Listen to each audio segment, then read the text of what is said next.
In the previous chapter, we learned that buying a share makes you a small owner of a company. But one important question remains. Why would a company sell its ownership to the public? Let's understand. Every business needs money, also called capital, makes you a small owner of a company.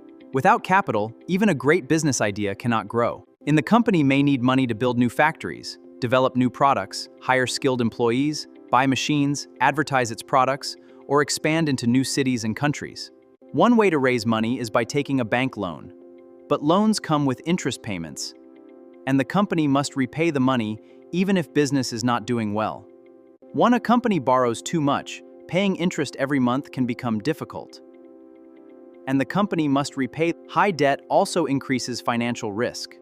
Another option is to sell small ownership pieces of the company.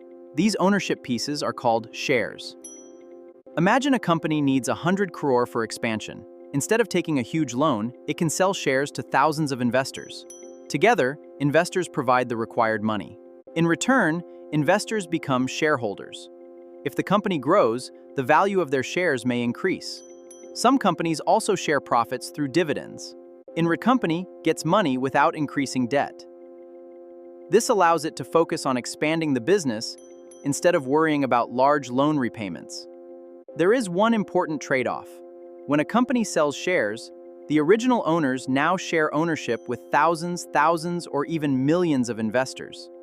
Many successful companies around the world have raised money by selling shares to the public.